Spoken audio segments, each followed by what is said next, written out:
Hey guys, what's going on? So in today's video, the engine didn't get back to me as fast as I thought it would, so I'm going to be doing everything but that, such as the shock, brakes, the carburetor, and the wheels, and also dyeing some plastic parts that I have.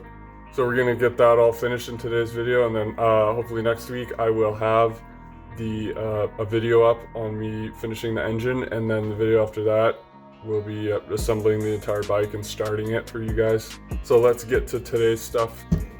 So I have all the shock parts here for reassembly, minus the shock bumper bolt. So I have all these parts here that I want to be dyeing black. Like I said, I have the shock bumper here.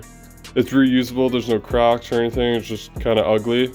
Don't like that color, so just blacken it right up. I didn't want to have to buy an expensive flywheel cover, so I'm reusing the old one. But again, it's ugly, so it will be black by the time I'm done. This is from the previous build I've done. I didn't upload it on YouTube or anything, it's just something I did last winter. And I bought a new flywheel cover, and this is the old one. So I'm just gonna dye this one black today and probably just sell it. And here are the louvers. They're just pretty ugly no matter what, so these will look nice when they're black. Also, I'm going to be doing these in 2 batches. I'm going to be doing all of these parts here as one batch because I noticed this kind of plastic here dyes very easily, and it doesn't need as much time or as much acetone in the ratio of the mixture.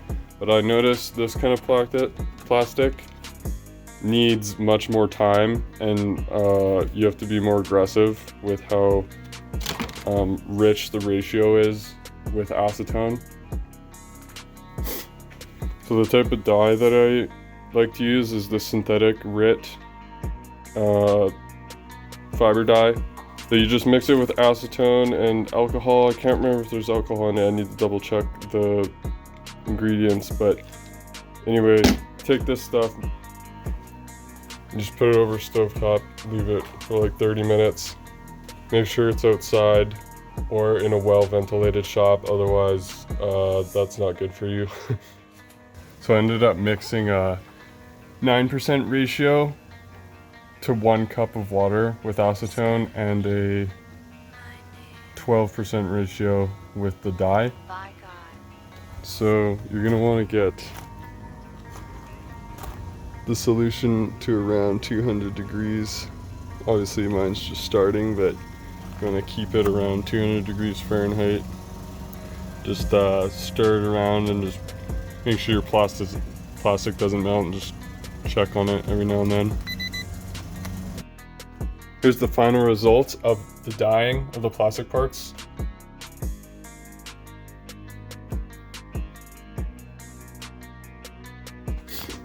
So I think this Yamaha cover turned out the best. It accepted the dye really fast, and it also just looks the most densely colored. The Honda one came out not as I imagined, but came out good enough. Looks better than it did before. Saves $100 from buying $100 boys in one.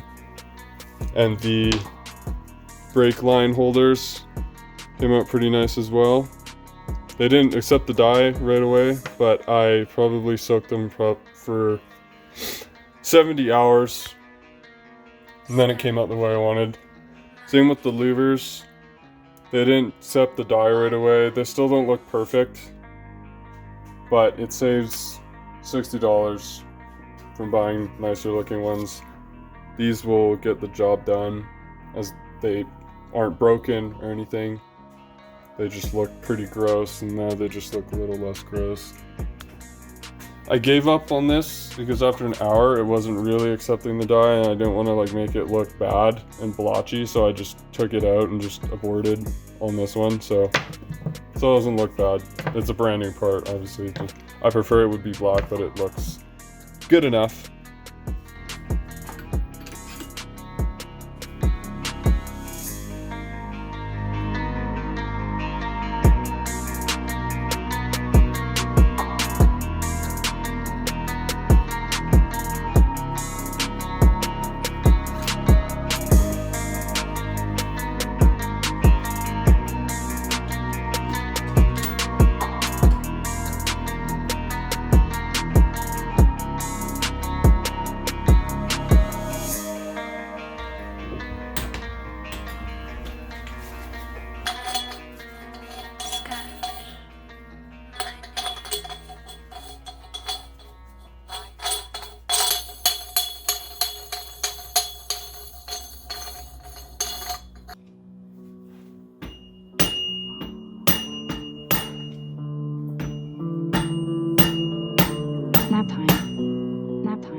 So here's the final results of the shock. I think it turned out pretty good.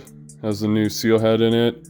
I went and stripped the old paint off the spring, and I put some high temp glossy black paint on here, and I also replaced the spherical bearing. It's been charged with nitrogen at the shop, and yeah, I think it turned out pretty sweet compared to what it looked like before. I also took off the old anodizing just because it looked like crap, and this isn't perfect, but it looks miles better than what it did.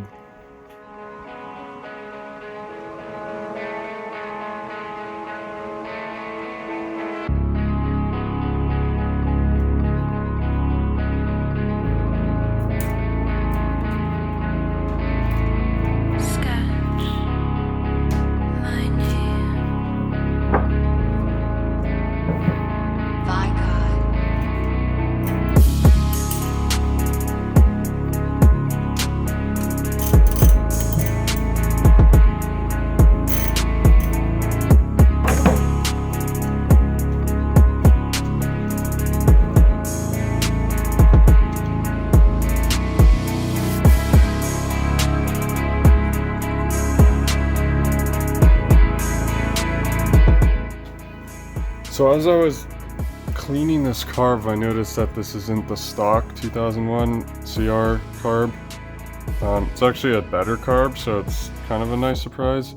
Just sucks because I already ordered a Mikuni jetting kit, so just that's a little annoying to deal with the return shipping and stuff, but honestly I'm not that really irked by it. Just I wish I wasn't silly and I'd looked first. So this is actually looks like a 2000 CR250 carb. So it looks like according to the jetting chart that I looked at, the pilot jet here is a 48, which is ideal for the elevation and temperature where I live. But the main jet is a 155, which is incredibly lean. It should be like a 170 at least, or at least like a 168. So I don't know, maybe that could explain why the engine blew up on the previous owner. But also the needle clip is in the second position, which is also apparently ideal according to the chart. So I just ordered up a couple richer main jets, and that's all I'm really gonna do, I think.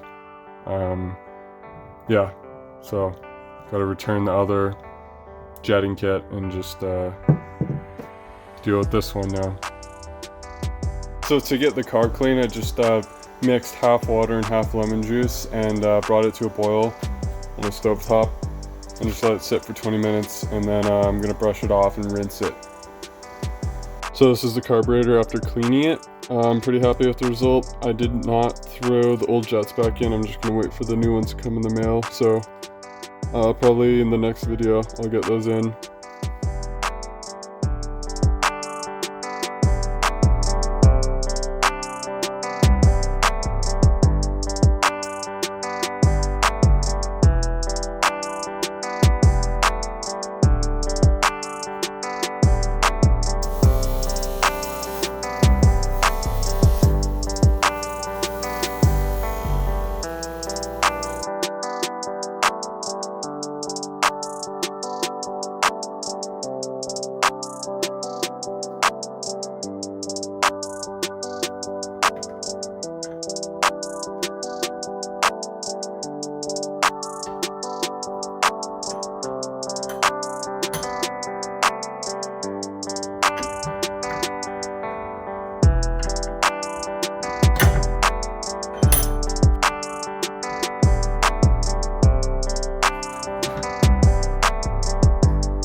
here are the wheels. I took off the front tire on the front wheel because it was pretty worn out.